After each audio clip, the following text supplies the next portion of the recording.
showing 6:01, and so let's go ahead and get started. Call the meeting of the Oskaloosa City Council to order.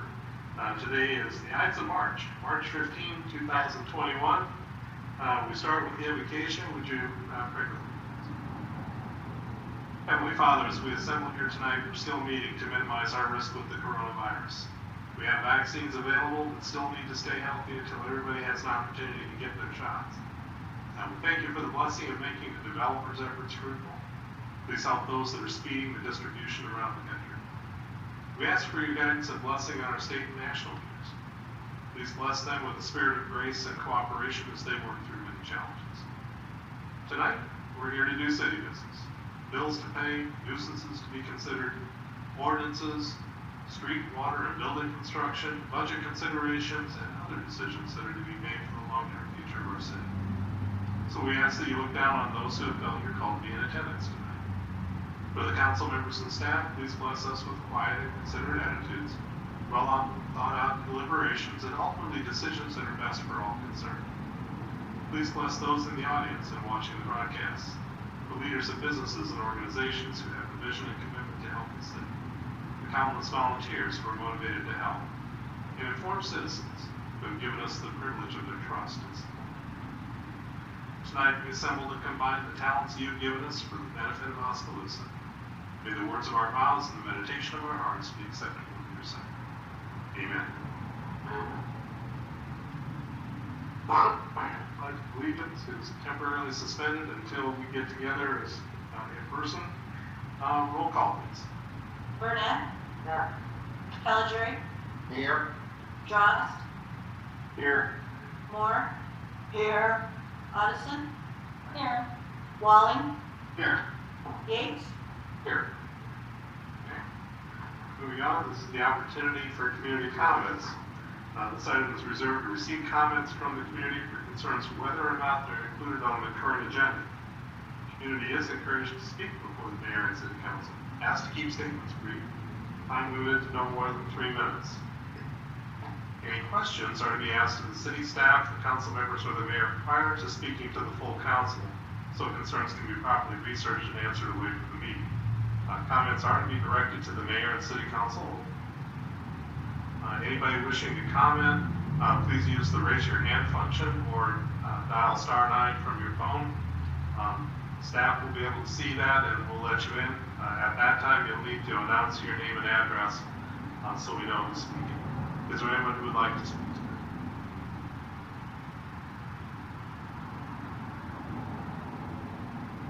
Okay, seeing none, we'll move on. Next up is the opportunity for the consent agenda.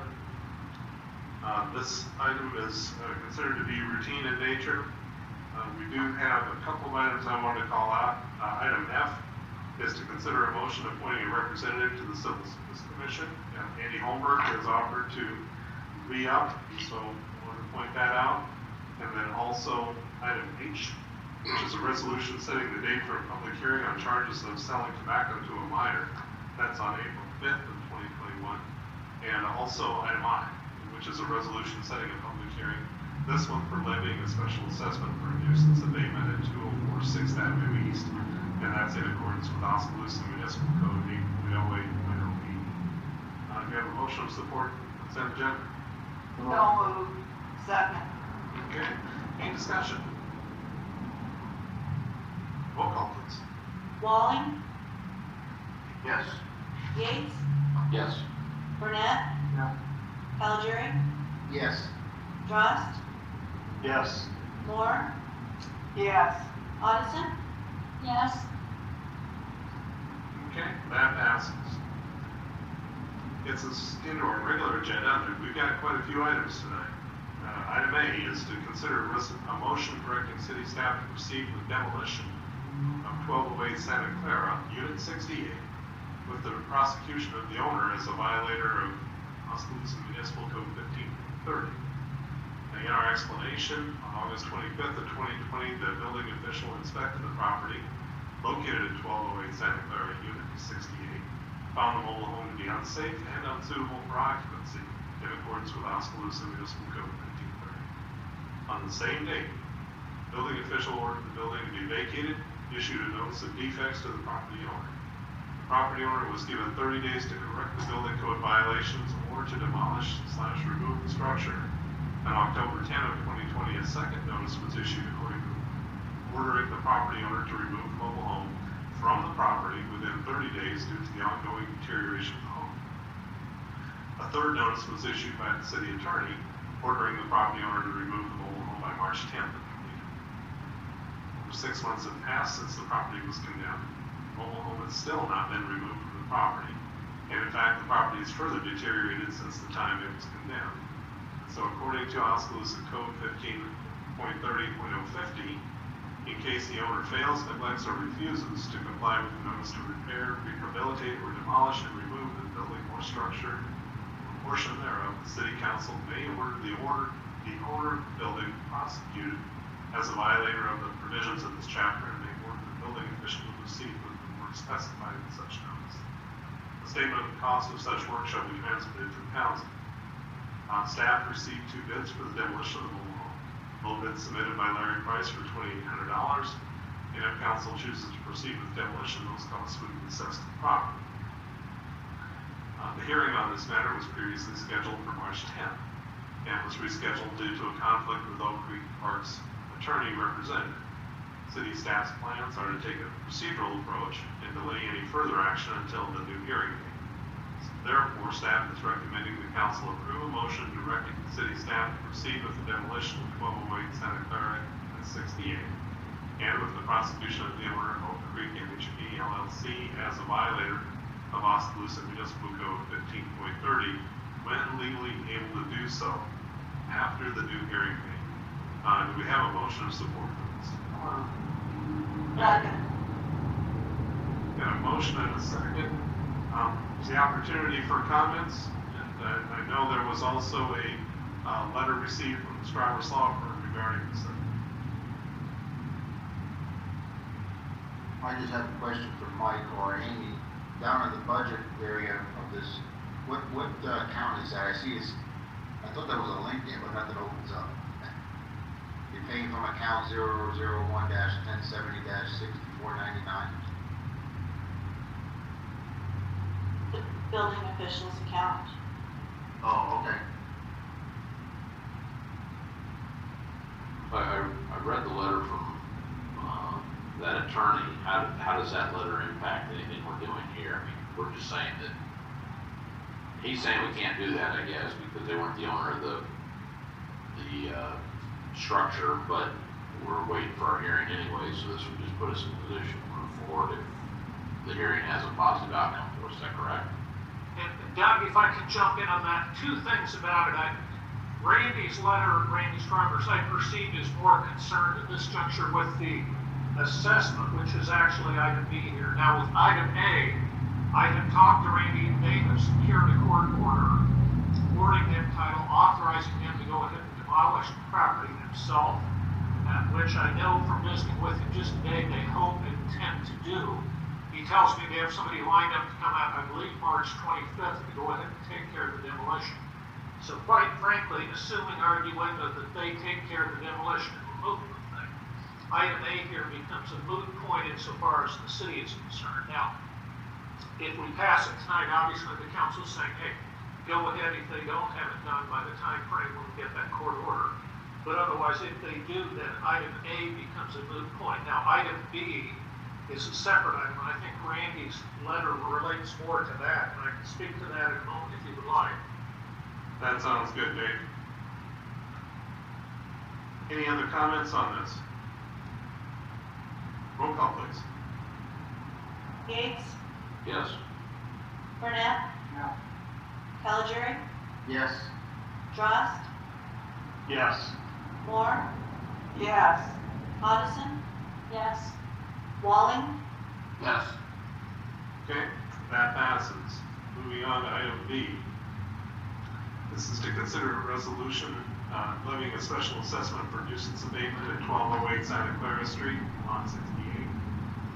And so in the explanation, it talks about a nuisance abatement was performed in accordance with Oskaloosa Municipal Code on the property located there. And then lists out the timeline where On June 3rd of 2019, code enforcement staff visited the property at 1208. In regards to a dilapidated structure, hard surface parking, inoperable vehicles, junk, garbage, and then revisited on June 6th of 2019. Seeing that there was no change, the situation got worse, so an abatement letter was sent. And then on October 30th of 2019, staff revisited the property, no change in violations, case sent to the city attorney. August 8th and 18th of 2020, after many months of waiting on court dates and trying to reach out to the owners of the property, a formal notice was posted on the door stating an abatement would be performed on the 21st of August. And then on August 21st of 2020, abatement was done to resolve the junk and garbage issue. So, first off, there is a resolution before us to levy a special assessment for nuisance abatement. We have a motion of support. So moved. Second. Okay. I'll open it up for discussion. Dave, why don't you get us started? Sure, thank you. If I could pick up again. Randy's, you obviously have Attorney Randy Strawber's letter in front of you. But the crux of Randy's letter, if I'm understanding, is to say, hey, the problem was not ours, the problem was the owner of the trailer. The circumstance is one where the trailer was in fact owned by somebody else's lot. The lot itself, of course, was owned by Oak Park, and we were trying to push both. Now, Oak Park is saying, of course, well, the cleanup, that was not our fault, that was the fault of Mr. Burnside, who, by the way, has long ago drifted away, saying it was the fault of Mr. Burnside, not us. But if you look at the various photos, what was cleaned up and what the assessment is being asked for is cleanup of the lot itself. It was not demolition or removal of the trailer. And if you look at those photos, obviously those things were on the lot owned by Oak Park. So legally, I think it's clear that they are, as the owner of the real estate, liable for the assessment for all the cleanup costs on this thing.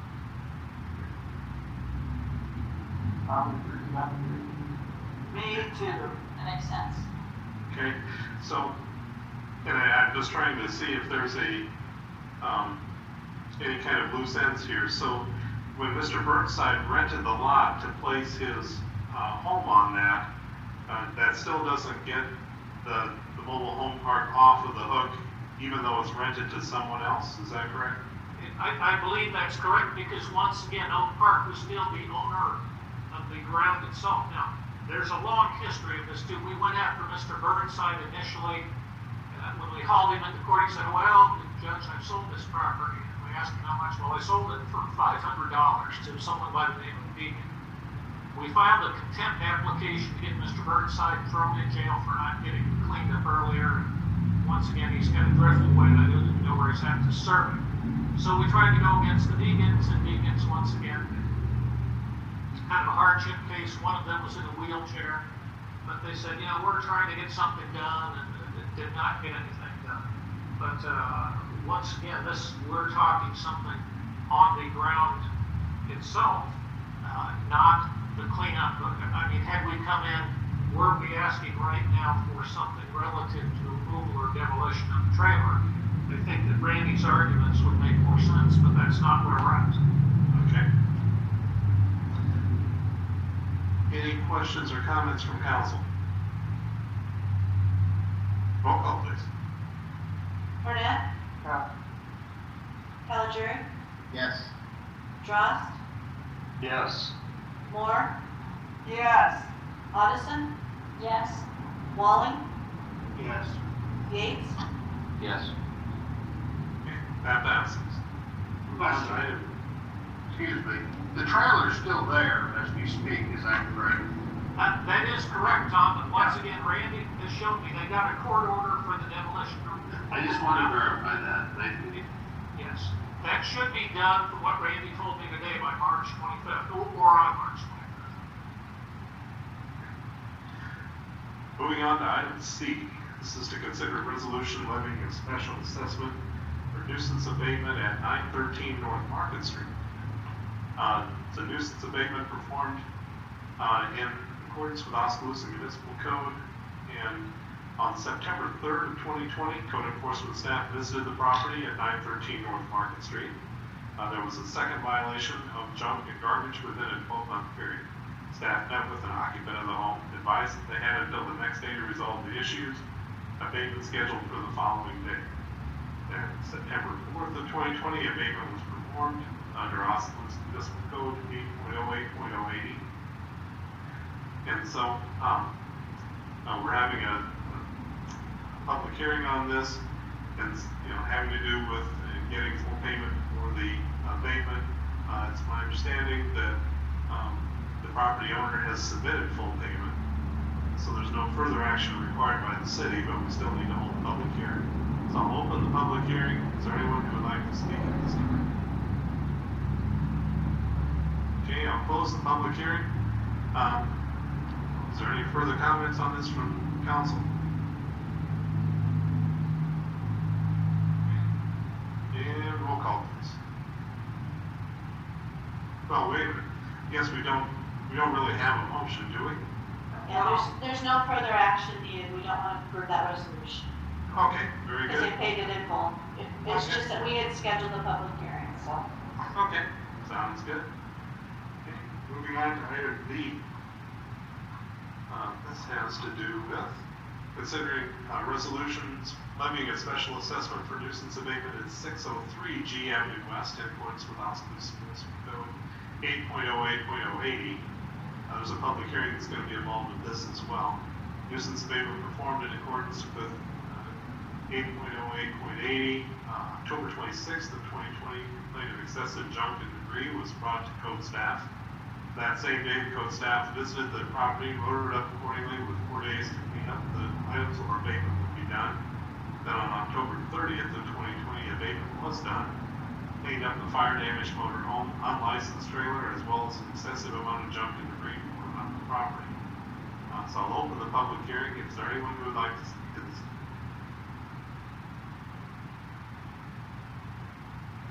Seeing none, I'll close the public hearing. Do we have a motion of support for the resolution levying the special assessment for the property at 603 G Avenue West? So moved. Second. Okay, any discussion on that?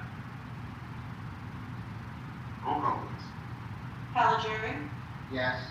Drost, Yes. Moore, Yes. Addison. Yes. Walling, Yes. Yates, Yes. Burnett, Yeah. Okay, that passes. Gets us to item E.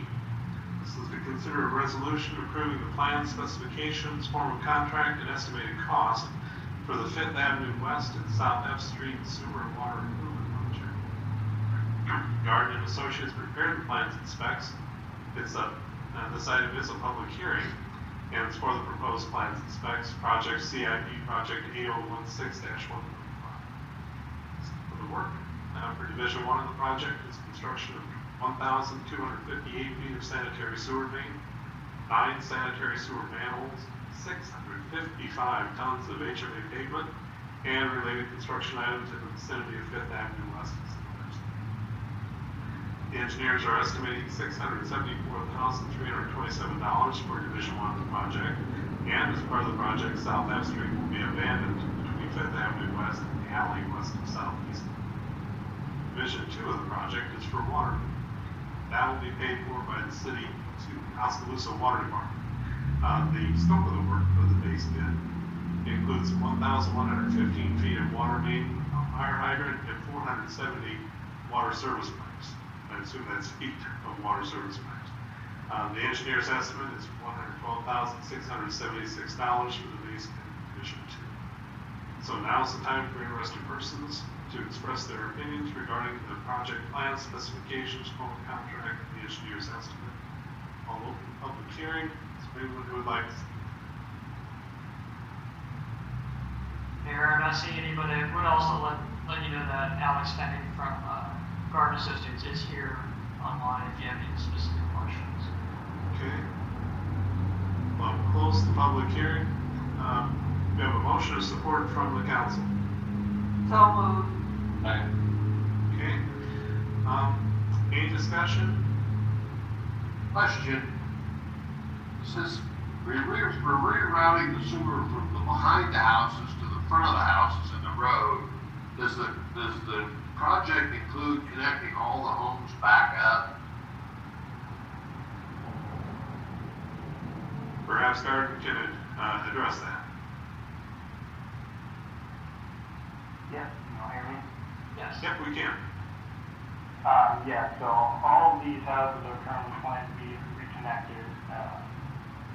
There are a number of manholes, that were located behind these houses that do have, services going into the manholes, so all these services in this area are accounted for, and yeah, they are being run out to the street, so generally on the north side of Fifth Avenue West, those would all be running out south of the houses and into the street. There is a piece of the sewer that's wrapping around to an alley. Yeah. Sorry, spinning back up, yeah. So, where that north-south leg of sewer is running right there, that's going to, new manhole that'll collect about, 6 or 8 services, in that general area. So the project's connecting all the manholes, and the private lines are all going to the manholes. Is that what I understand, Alex? Yeah, so where you're seeing that north-south, red line there, there is an existing manhole right to the south end of that. That's gonna be replaced with a new manhole, as we go further east.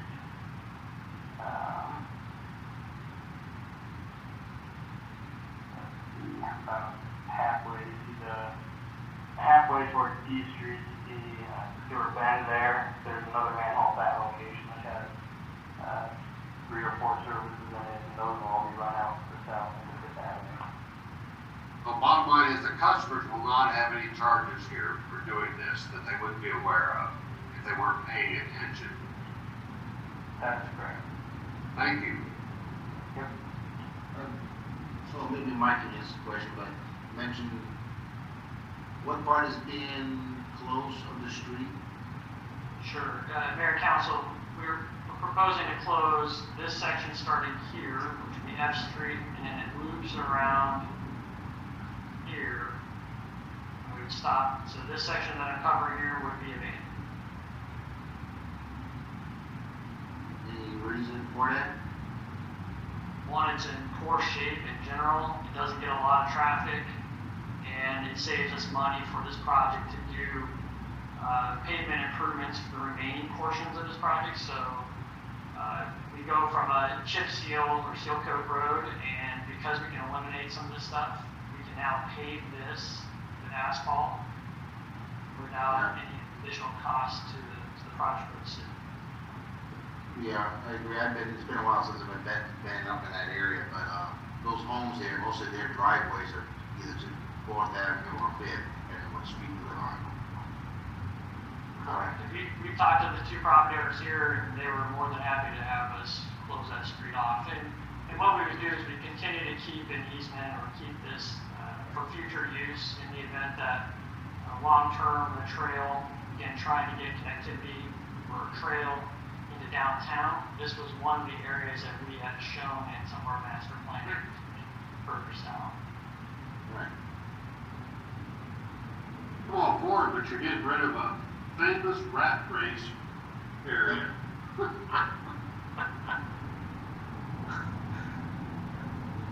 You sound like you speak with some experience Well, on that. back when I was 16. Okay, any further comments on this? Roll call, please.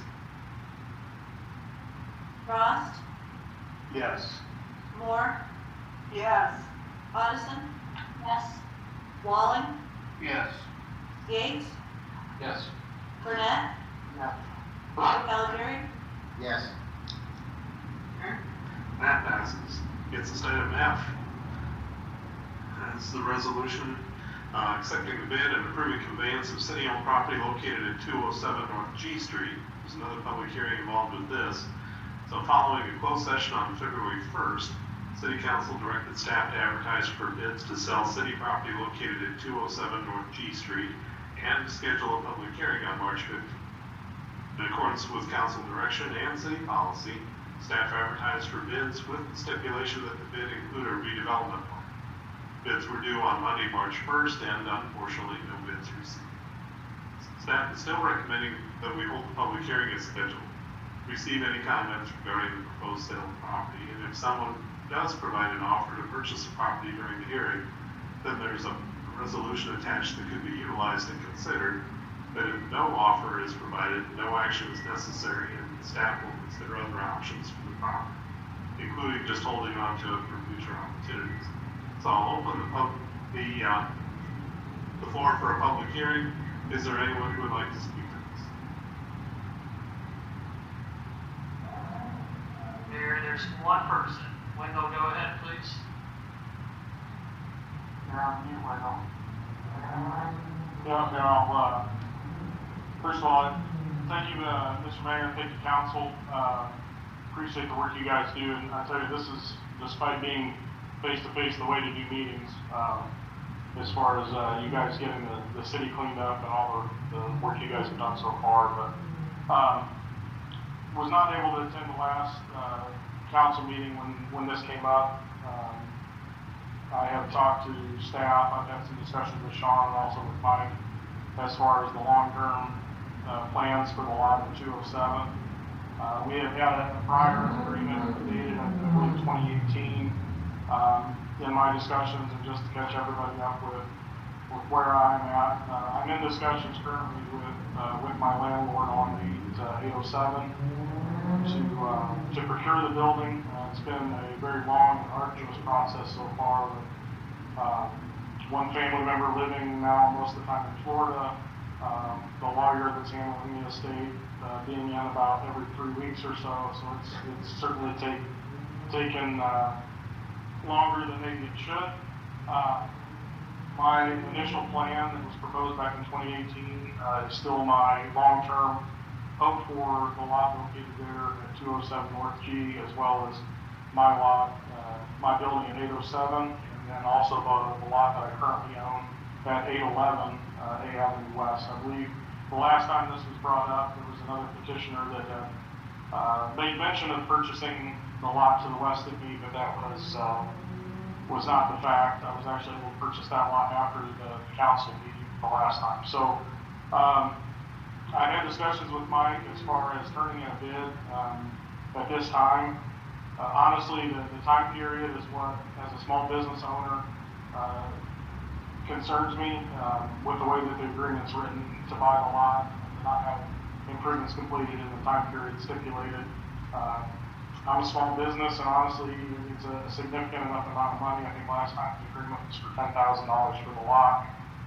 That's enough for me to be nervous about laying that on the line and run the risk of losing that over the course of not having my contract with my current building basically have it completed by then. So I would be willing to offer the same amount and sign a purchase agreement with something like a non-speculation clause or something similar to that.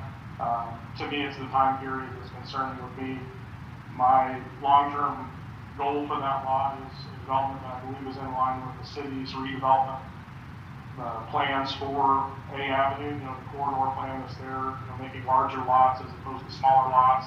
There's only so much you can do with a 60 by 120, and unfortunately that's a lot of the lots that are around me. So my hope would be to combine those 3 lots as well as the alleyway that's currently situated there to create one large parcel along the Avenue West. What was the timeline? I don't know for sure that we stipulated, and then what timeline would you be comfortable with without leaving it just open it? That was my question. A reasonable amount of time. Yeah, so initially the agreement, I believe, it was from 2018 till the end of 2020, so it was a little under 2 years. Right now, the discussions that I'm having with Rick Barnard and with Mary Lane, 2 years for me to procure the building is what we're working toward. That's a little sense of, stress on that. Again, one living in Florida, one living relatively close and trying to get everybody agreeable to it.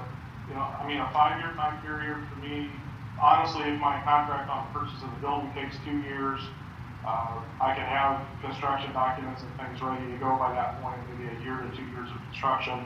What I proposed was a little over 5,000 square feet of building similar to where US Cellular and Great Expectations is located now, so a building similar to that size is what I would hope to construct over the course of those 2 lots. So, again, if you have to put a time frame to it, again, for me, it's rolling the dice on $10,000, running the risk of extenuating circumstances happening. At this point, I don't have the cards to play. If I did have full or sole ownership of the building, that would be an easier thing to propose. But, you know, a 5-year time period for me, again, the last time it was 2 years, and I just wasn't able to get my current ownership of my building on board with that, so. I don't know that I answered your question. You know, 5 years would at least give me some time I would be more confident in, but there again, it's a risk on my standpoint of not having it completed. So you're basically asking 5 years? That would be more agreeable to me than 2. So on the last agreement, was there any money exchanged in that one, or was it? There wasn't. I did not execute the agreement. I think the final draft that Mr. Dixon had sent over, I think we were all in agreement with the language that was on there, that was the time period stipulated. And at that time, I tried to go ahead and get ownership of my building, and just was unable to make that happen. What was the amount on the original agreement? I believe it was 10. It was 10. Okay, all right. And the existing policy calls for an 18-month development window.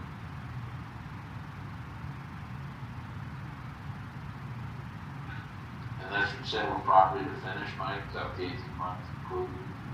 Yes.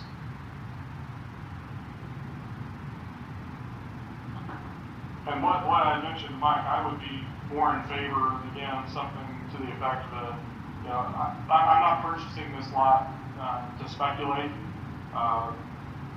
And if it would be, then all parties would be agreeable to that, to say, you know, if any amount of money, you know, if I were to sell the lot for any amount of money, I would only be able to recoup my initial investment, and any additional to that would come back to the city, as far as how we could write that agreement and make that happen. Because again, I would like to combine and just do one large lot there, without having, again, assuming my lot as it sits right now, without the alleyway and things, would be very difficult to pull into the parking, the traffic flow patterns and things like that would be very difficult, much less if dealing with the corner lot, so. So, based on what Wendell had said earlier, the size of the lot, what's going on that, whether it's Bob Grant, familiar with this stuff, or Mike, or someone more familiar with it, what's the likelihood that this lot standing by itself is gonna need any type of development based on the size? Well, we received an offer before and didn't respond back to it. Well, we did respond back to it, which was we can't give you an answer within the time period specified. That was the response. Plus, they wanted incentives that I would never recommend the council consider. So that would be. So the time that we've had that property outside of Wendell's offer, that's the only other offer that the city has received. That was the only formal offer. We've had other people talk about that lot, but that's the only formal offer outside of Wendell. My personal opinion is I'm inclined to figure out how to make it work for Wendell. That's my personal opinion.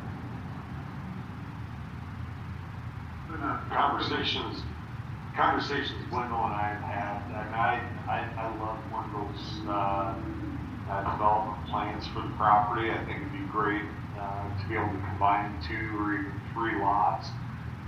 Because as Wendell said, a 60 by 120 is a difficult development proposition. At the same time, the part I struggle with is locking it up for another 2 years, 5 years. With the uncertainty of Wendell's landlord's situation.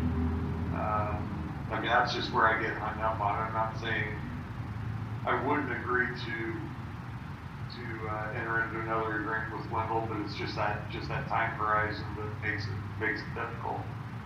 Yeah, I want to remind the council we're still in the public hearing, so I need to make the offer if there's anyone else who would like to speak. Okay, seeing now, I'll go ahead and close the public hearing. So what we have before us is whether to take any action at all, and so I'll open it back up for conversation. Continue, Bob. That's really all I had to say. It's just, I mean, again, I think Wendell's got a great plan. You know, the question in the back of my mind is what happens. I mean, even if we enter into another 2-year agreement, you know, what happens 2 years from now if he can't get that building bought? Well, Wendell, I believe he was looking for a 5-year agreement. I would be more comfortable with the 5-year, and full disclosure with the council, that was one of the reasons I had informed Mike that I did not turn a bid in, knowing that the 18-month agreement, or the 18-month stipulation on development was there. I said, no, I don't want to present something to the council that I don't believe that I can fulfill. And if that's a requirement of council, I respect that, and I respect all of your decisions on this. And if that's the case, then we'll just let time tell and see what happens. Again, I've at least had some discussions. I wish all of this would have been done before Jack had passed away, because I had a great relationship with Jack. Again, everybody tells me, well, Jack was going to sell you the building, and the way that he deteriorated very quickly just didn't happen. So I'm left dealing with opinions, or multiple opinions, I should say, from the family that just happen to work through the deal with right now. So and again, if the council decides, you know, we'll just let this lot sit. If anything, if I can pay for the lot, I'll pay taxes on it for the next, 18 months or 5 years, whatever we can see would be agreeable to one another. And I just don't want to set an expectation that I can't meet. And again, at this point, it's best laid plans and intentions. And if I had my way, we bought it 2 years ago, we'd already have a new building. I would love to have a new building. Any one of you is free to stop by my building and see some of the issues with the current building that I'm in. It was a pole barn built in 1980, and unfortunately 41 years of termites and other things that have done things to that building that it's time to replace. And I would like to do that as soon as I can. Or is that lot been open? Anybody else? 3-4 years? Give me a second, I'll get you an answer here. Looks like we took it August 2nd of 17. So Michael, if we have a policy that says the 18 months, is that something we would need to take official action on to waive before we could do anything? Or in another way of approaching, Wendell's got some things that he could submit to us, whether it's timeline, whether it's the non-speculative clause, whatever, then we could consider that in future action as well as waiving that policy. Is that a potential? That would make me feel much more comfortable for future disposition or sale of property. So yeah, get just a little bit of negotiation, then we can kind of iron out the details of it. Yes, I think that would be the preference I would have. I mean, I'm certainly consider the things he's put forward. So from my perspective, Wendell, you put those things together in a short email or whatever, the different things that he's accountable, and then it gives us something to consider. Sure. I don't know how others feel. See, Mike, what is the status of that other offer that you had received? Is it off the table, or what's the status of that? Or don't we know? We didn't respond within their time frame. I did tell them that we wouldn't be able to respond by Friday. They had submitted it to us, I think, on a Wednesday. the 48-hour turnaround. I did say, though, look, we'd have a discussion at the following council meeting, which we did, and then ultimately council said, hey, this is what we want to do. So presumably they were told that they would need to submit a bid or a proposal, and they did not do that. Okay, thank you.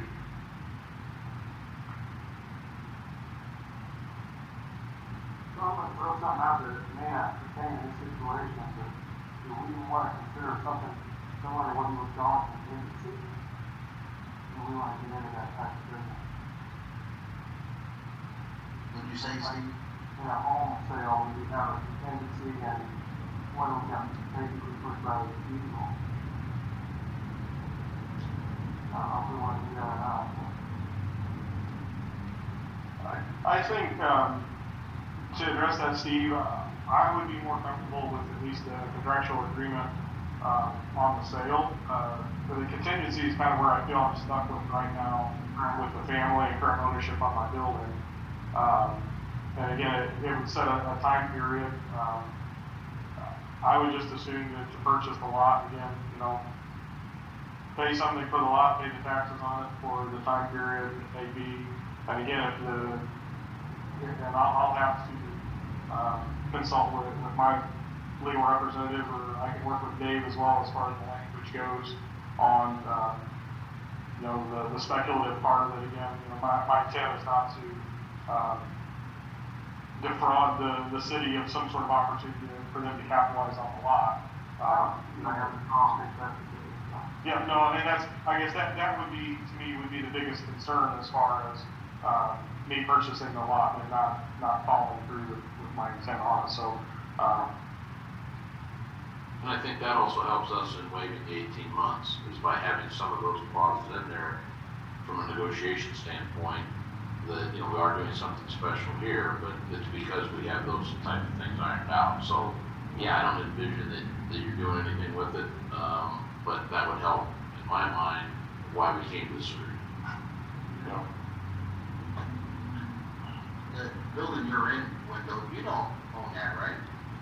No, that's why I'm working with the ownership of that building currently to try and get that contract for purchase completed. Well, you said my building, so I thought you owned it. Oh, no, I get it. Don't we have, Go ahead. don't we have to, okay, we aren't gonna get a bid today. So we almost gotta get through today and then start over, don't we?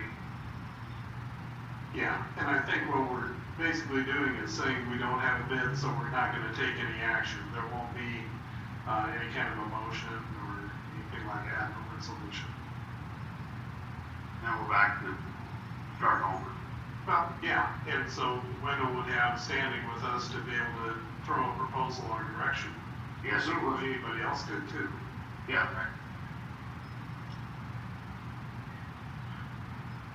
So my question, Mr. Mayor, my question with that would be, would it go back to the same process of being posted and then basically the same 30-day or 45-day time period, like the past one? I think we would have to. You're in a unique position that, we're a little further down the road with you, and so we have some idea what the vision is. And so at this point, I don't know if there's anybody else out there that has a vision or an idea with it. So probably a little ahead of everybody else as well.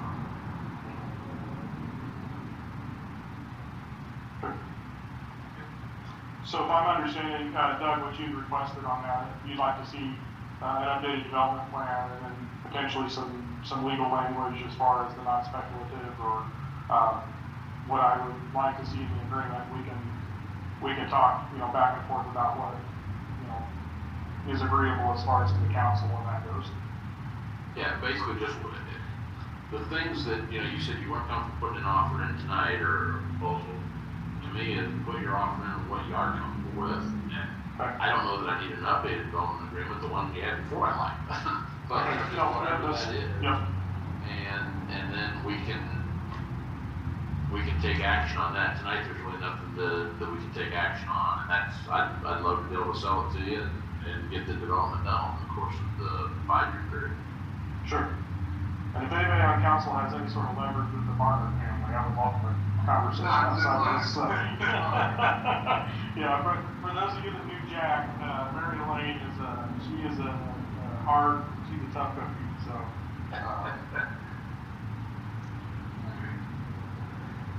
Well, very good. Okay, we'll call this one done and then move on to the next item. Thank you very much. Thank you, Okay. council. Thank you, Mayor.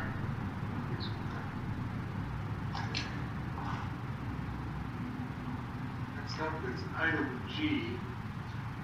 This is to consider a resolution instituting proceedings to take additional action for the issuance of not to exceed $1,950,000 of general obligation capital loan notes. This is the time and the place for a public hearing on the matter of the authorization of the loan agreement and the issuance of not to exceed $1,950,000 of GO capital loan notes. It's for essential corporate purposes and in order to provide funds to pay the costs associated with Meadow Creek subdivision pavement improvements project. Resolution authorizes proceeding with the loan agreement and issuance of the notes. So I'll open the public hearing. Is there anyone who would like to speak to this at this time? Okay, seeing none. I'll close the public hearing. Do we have a motion of support for the resolution instituting the proceedings to take action on the issuance not to exceed $1,950,000 of GO capital loans? So moved. Second. Okay, any discussion? Roll call. Moore? Yes. Addison? Yes. Walling? No. Yates? Yes. Burnett? Yeah. Calgery? Yes. Drost? Yes. Okay, that passes. Item H is to consider a resolution authorizing the issuance of $1,860,000 of general obligation capital loan notes, Series 2021, and levying the tax for it. The proceedings certify the tax levy for the payment of the capital loan notes to be issued after the budget filing deadline. The pre-levy resolution imposes a levy for the fiscal year of 2022. This resolution satisfies the requirements for the resolution and levy as required by Iowa Code Chapter 66.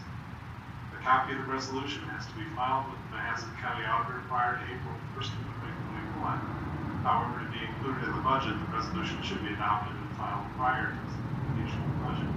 Staff is recommending approval of the items presented. Do we have a motion? So moved. Second. Any discussion? Roll call, please. Addison? Yes. Walling? No. Yates? Yes. Burnett? Yeah. Calgery? Yes. Drost? Yes. Moore? Yes. Okay, that passes. Item I is to consider a resolution amending and certifying the fiscal year 2021 budget amendment. There's a public hearing associated with this. This certifies the fiscal year 2021 budget amendment. Resolution amends total revenue to $49,109,082. It's an increase of $6,960,566. The expenses go up to $58,801. $58,801,830. It's actually a decrease of $823,298. Ending balance now increases to $4,068,603. So we finish up at $19,779,339. As you would expect, the significant change is due to the timing of the Oskaloosa Early Childhood Education and Recreation Center and also receipt of the reimbursements and donations for the project. So I'll open the public hearing. Is there anyone who would like to speak to this budget amendment?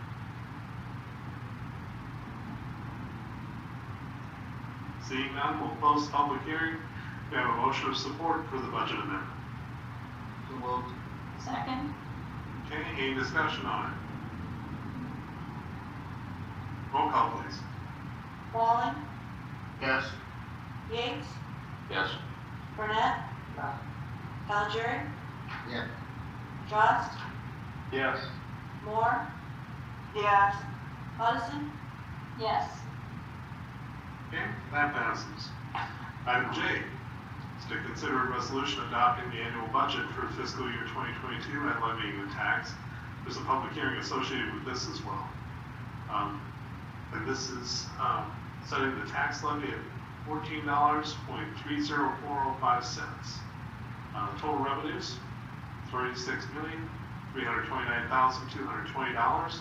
Total expenses, $39,026,247. So the ending balance decreases by $2,697,727 to an ending balance of $17,082,312. We have a spreadsheet showing the revenues, expenses, and ending balances by fund as part of the agenda packet. General fund balance is decreasing $162,171. Road use tax is decreasing $186,461. The water department is decreasing $37,865. Sanitary sewer is decreasing $66,314. And the stormwater is decreasing by $80,000. So I'll open the public hearing. Is there anyone who would like to speak to this budget? Seeing none, I'll close the public hearing. Do we have a motion of support for the budget? So moved. Second. Any discussion? Mayor, just again, for the public's knowledge, the attachments of this agenda item include a budget transmittal letter, which explains a higher level overview of what the council reviewed during the budget meeting and ultimately is considering tonight. In addition, there's a budget notes page, which gets into the more detailed information about each particular fund and how the council is authorizing funds for staff to expend. So the information is there. That is what we all got together for and reviewed for many hours, and then the staff has spent multiple hours and days preparing for you tonight. Very good. Roll call, please. Bates, Yes. Burnett, Yes. Calgery, Yes. Drost, Yes. Moore. Yes. Coniston. Yes. Walling. Yes. Okay, that passes. Item K. This is a resolution adopting the City of Oskaloosa Capital Improvement Plan fiscal years 2022 through 2026. There's a public hearing associated with this. According to Iowa Code, Chapter 381.15.3, a city is required to hold a public hearing on its capital improvement plan before adoption. City Council met on January 18th of 2021 to discuss the project's priorities and funding strategies during the budget session. The city is required to formally adopt the 5-year capital improvement plan subject to annual review and revisions.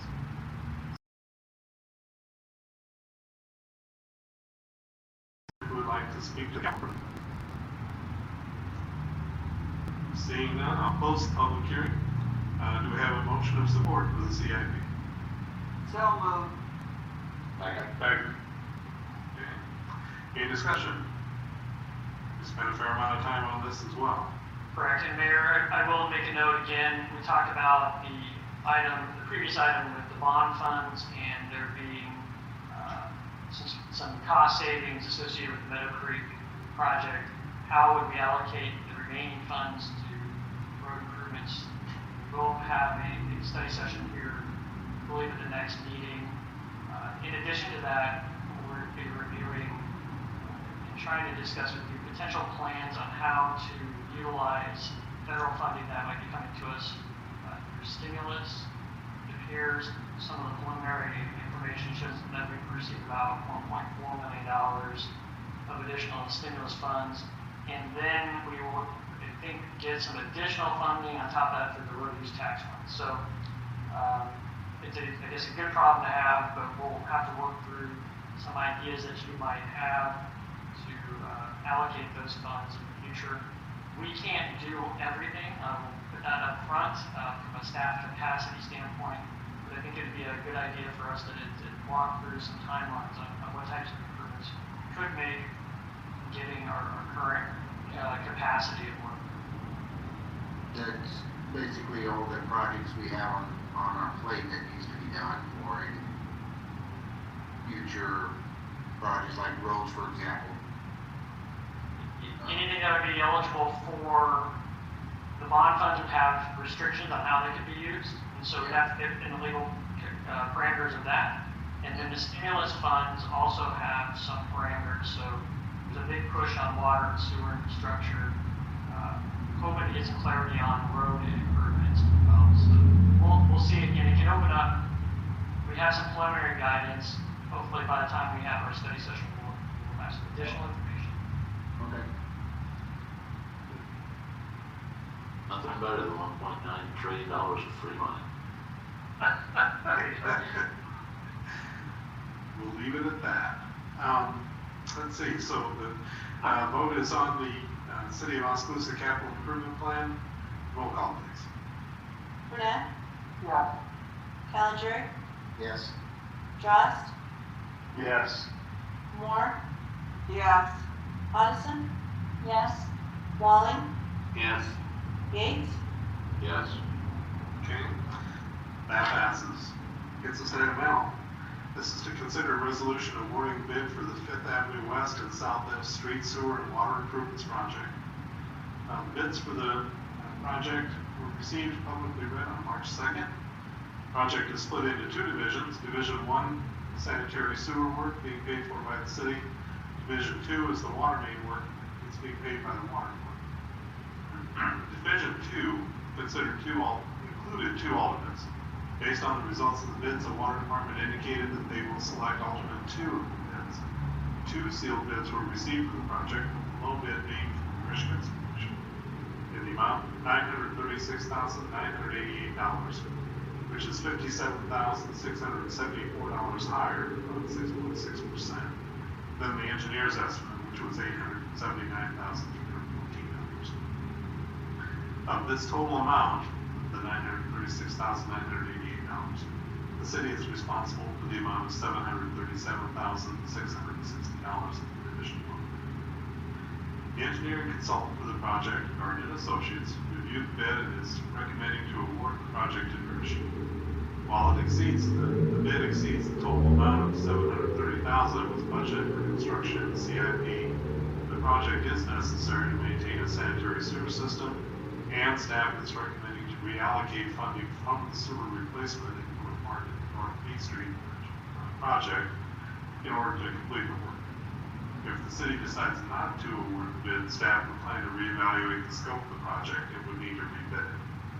The scope of work for Division 1 of the project is the construction of 1,258 feet of sanitary sewer main, 9 sanitary sewer manholes, 655 tons of HMA pavement, and related construction items in the vicinity of the 5th Avenue West and South F Street. The engineer's estimate, $674,327 for Division 1 of the project. And as a part of the project, South F Street would be abandoned, as mentioned earlier. Division 2 is for the water main work, paid for by the water department. The scope of the work is, as mentioned earlier, 1,560 feet of water main, 1 fire hydrant, 1,204 feet of water service, and 1,204 feet of water service pipes. The engineer's estimate, $204,987 for the base bid of Division 2. If the city awards the project to Drish, construction on Division 1 starts on or about April 26th, with a total of 190 working days. Staff is recommending the council approve the resolution. Also recommending authorizing a construction contingency of $94,000 for the project. This division of the city manager, authorizing the mayor to execute contract. We have a motion of support for this. I'll move. Okay, any discussion? Mayor, council, I'd say that this is a project that has been pushed off and delayed since it's supposed to be completed in 2018. So as we've encountered increasing and rising costs associated with sewer work, this is one that's just been kind of pushed off. I know the neighbors, in this area are greatly concerned about the work being done, and that's because there have been sinkholes in the area. We've been monitoring those, but it is something that we do think should press ahead. I think it's a good project for the community, and despite the potential cost being higher than our engineers estimated, I do think it is something worthwhile to pursue and approve. And I do want to apologize to Alex and honestly the council. Normally I try to group these together and I just missed that. So normally we hold a public hearing on plan specs and I'd be approved the item. So sorry to keep Alex on here longer than necessary. A good double hour.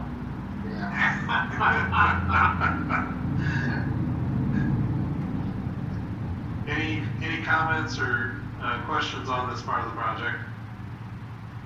Can't stop now. Don't do it. Okay. Roll call, please. Caligiuri, Yes. Drost, Yes. Moore, Yes. Addison. Yes. Walling, Yes. Yates, Yes. Burnett, Yeah. Okay, that passes. It's this item M. This is considered an ordinance rezoning property located at 1408 B Avenue East. It's going from R1, which is single-family residential district, to an R3, multiple-family residential district. It's the second reading. We have an application from Chris Roche of RBE LLC. He submitted a request to rezone the property located at 1408 B Avenue East from R1, single-family residential district, to R3. The lot measures 100 feet by 135 feet. It contains a vacant, single-family home. The owners wish to demolish the dilapidated home and pave part of the lot for parking for their adjacent apartment building at 1407 B Avenue East. Multifamily parking is not allowed as a primary land use in an existing R1 zoning district, and there's no option for conditional use permit. The subject property is situated at the edge of a transition area from the single-family homes to higher density residential and commercial. It abuts R3 zoning to the north, which is where the apartment building's at, and R1 zoning to the east, and CC, that's community commercial zoning to the south and west. Other findings include that first, the change would result in a modest expansion of parking for an existing land use pattern, would not result in business encroachment into the neighborhood. Second, the change would not severely impact traffic, public facilities, natural characteristics, or population density.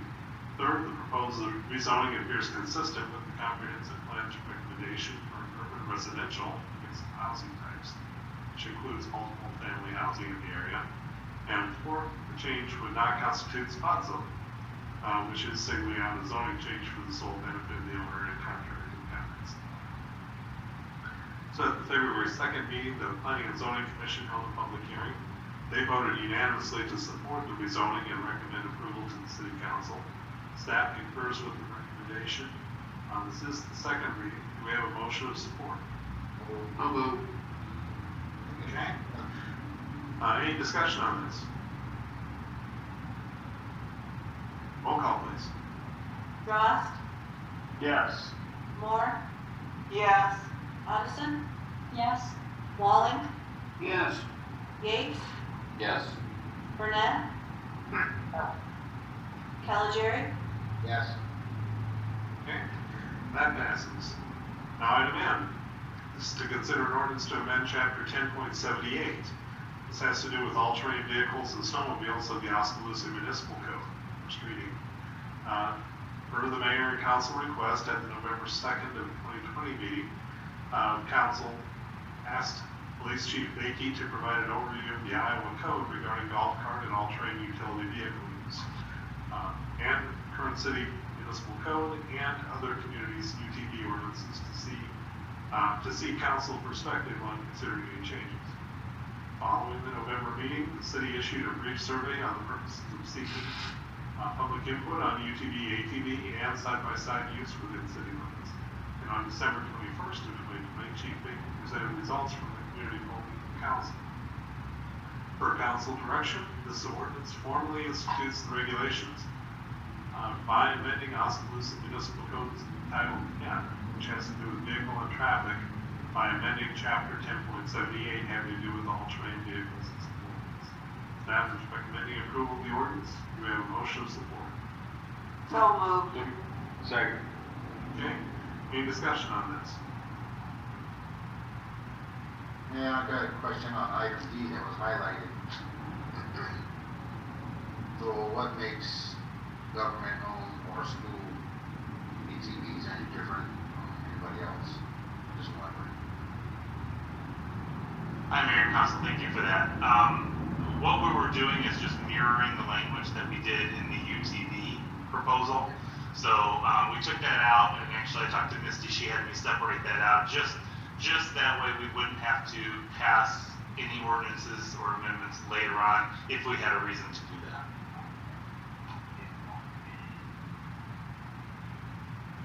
I think the short answer is we're the government. No. I mean, that's not necessarily a good answer. But generally, we exempt ourselves from those things in the event that we have maintenance equipment or things that would otherwise be used in the duties of government business. Well, that would be the answer, but it says used in performance of their duties, so I think, that makes it legitimate.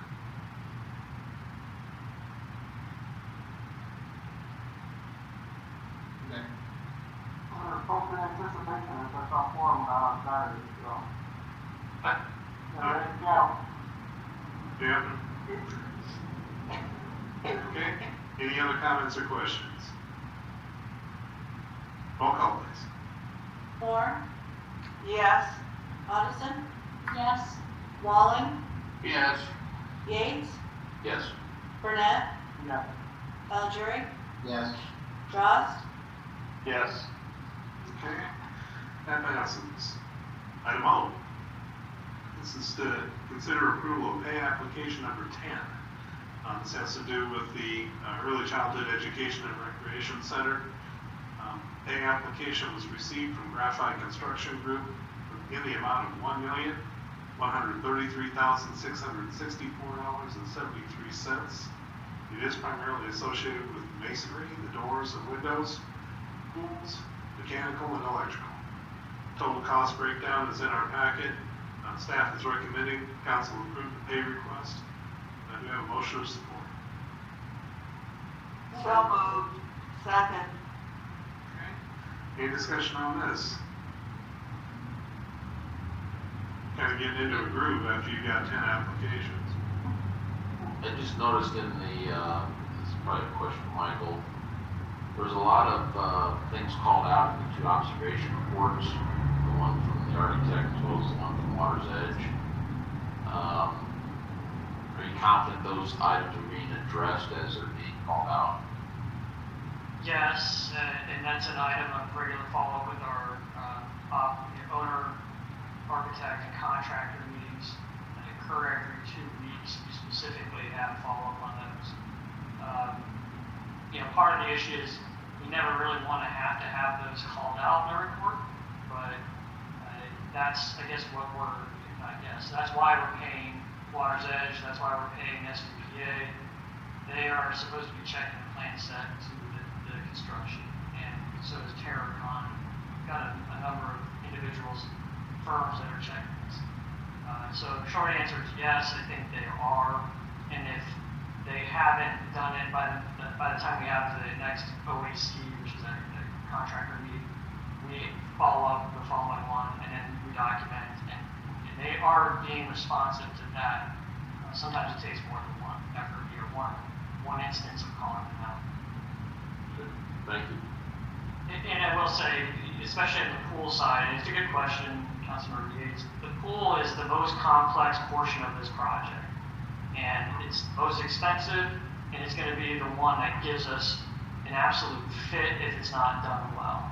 And so that's where Water's Edge has been, the engineer there has been very good about saying, look, that isn't poured the way that it's supposed to, rip it out. And we've had that happen on one instance with the contractor. Had one specific site meeting where, and then go for training, talking about doing another one mid-construction just to drive home some of the important issues. So to me, that's the one that we just we have to ask SPPA, IMEG, and Water's Edge to really pay attention to that, because that's gonna be the one that's costly. And Graphite knows that, they're in the construction business, obviously, and, those mistakes can be costly, especially if you have to go back and work out an entire pool. And they don't want that either. So they know, the new project manager, I think, gets it, and I'm hoping that we're gonna be right on track with where we need to be from the quality control standpoint. We had a long meeting, I wanna say 2 weeks ago, in the job trailer about that exact issue, just trying to keep things in line with everybody's expectations. And then on this project, you mentioned, a meeting or so ago about a schedule had been sent through and you were going to digest it. Maybe we covered this and I just can't remember, but have you had a chance to look at the overall project schedule and know where that sits? So the current project sits at beginning of July, completion for the early childhood education wing. That's the part that's buttoned up, that's the part that you can see drywall, they're really moving on that. That's the easiest, probably the most straightforward portion of this project. So that appears to be on schedule, from what we've had from a revised schedule.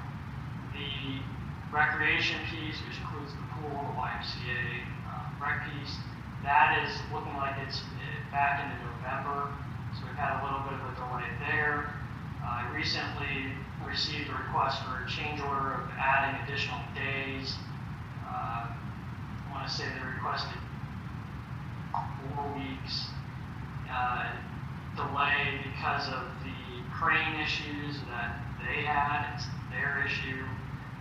We are pushing back on that one significantly. So we're saying 0 days for that. And then the cold weather. So obviously the conditions were just too cold to do anything. And once they did have an operating crane here, they couldn't get it started up because it was so cold. So there's some legitimate time coming from that. Again, we're going back and forth. We're discussing how many days that should be, whether or not that's 12 or 10. I'm okay with 10. I'm not okay with any, but given the circumstances, it looks like another 10 days, which would be 2 weeks, would be added to the project schedule for the rec side. But that still hasn't been approved by the parties, so maybe a little premature for me to talk about it. But that's the absolute latest. Is we're looking into middle of November at this point. Thank you. Okay. Any other comments or questions regarding the pay application? Roll call, please. Coniston? Yes. Wallen? Yes. Yates? Yes. Burnett? Yeah. Callegeri? Yes. Drost? Yes. Moore? Yes. Okay, that passes. Item B, this is considered a resolution authorizing the mayor to enter into a wastewater treatment agreement between the city of Oskaloosa and the Haskell County Solid Waste Management Commission. The city and the commission have been negotiating a wastewater treatment agreement since the fall.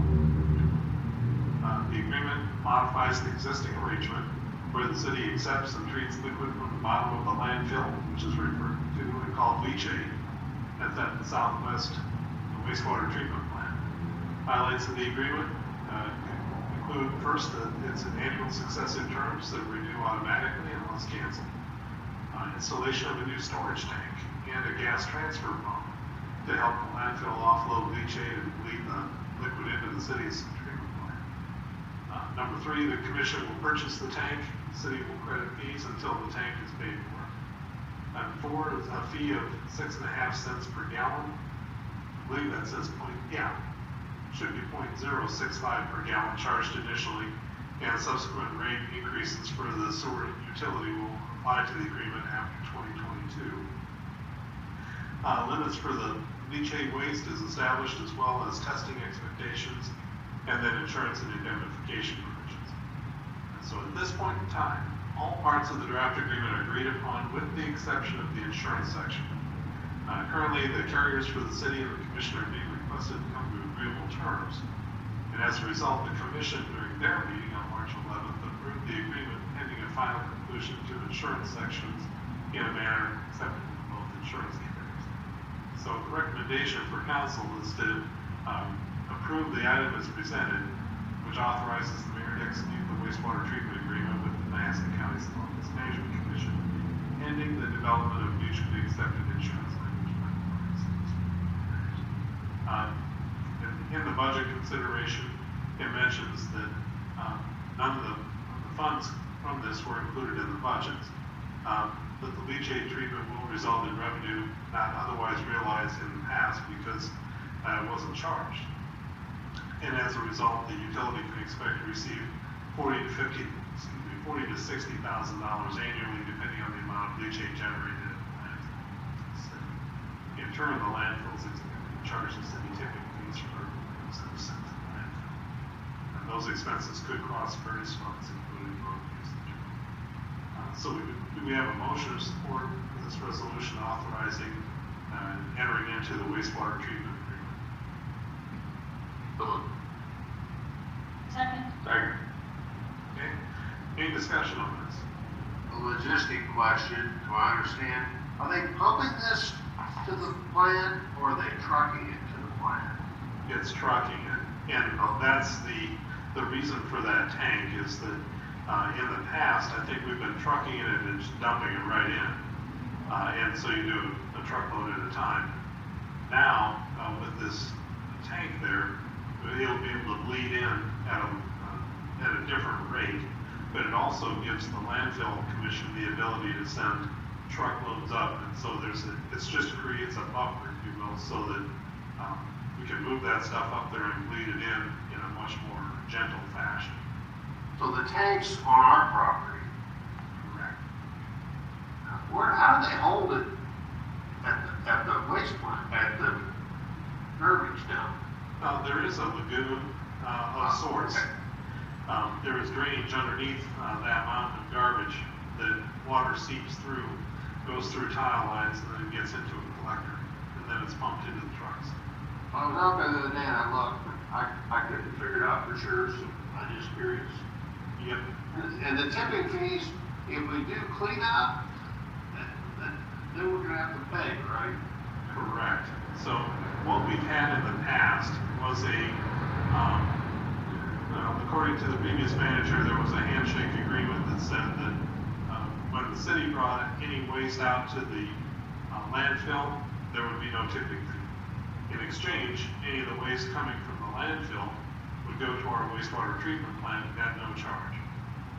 And so this is an attempt to say, well, how about if we attach monetary value to both sides of that agreement? And so that's where we're at with this.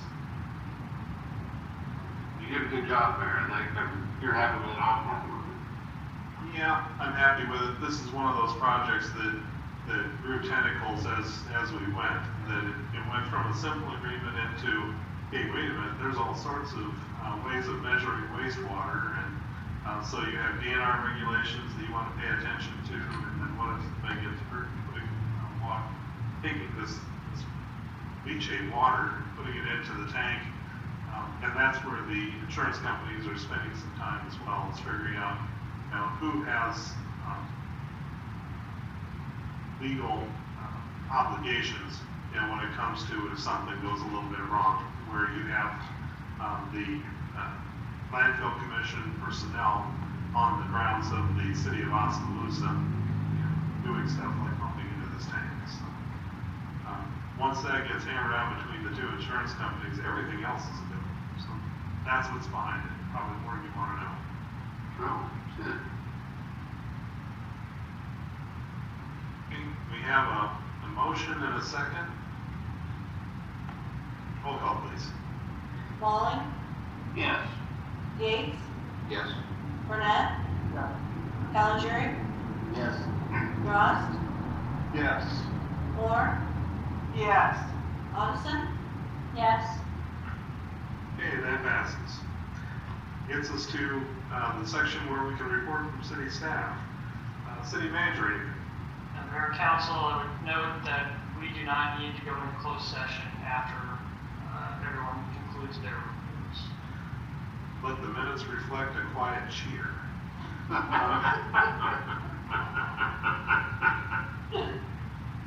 City clerk, anything? No, sir, thank you. Okay. City attorney, anything? Nothing, thank you. Okay. City council members, Scotty? Oh, thank you. Okay. Let's see, Joe? No, thank you. Okay. Bob? I'm gonna be a little growly tonight, how about that? Just looking through the agenda, we had 5 items related to nuisance abatement.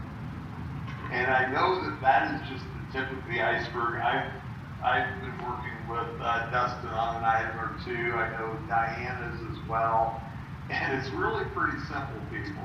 Whether you own your property or you rent it, take pride in your home, in your business, and it's clean up your junk, mow your yard, shovel your snow. Thank you. I'll vote for you. Yeah, I like the way he says it. Okay, Tom, how about you? I'm fine, sir, thanks for asking. Okay, Doug? Nothing tonight, sir. Okay, Steve, how about you? Get over 5, nothing else. Okay. Agreed. As the snow makes its way out and we get a chance to see everything in the springtime, yes, by all means, please take care of your stuff. And I guess I don't have anything else to contribute. We have a motion to adjourn. Move on. Sorry. So that, okay, all in favor say aye. Aye. We're adjourned. Thank you very much, everybody. Thanks.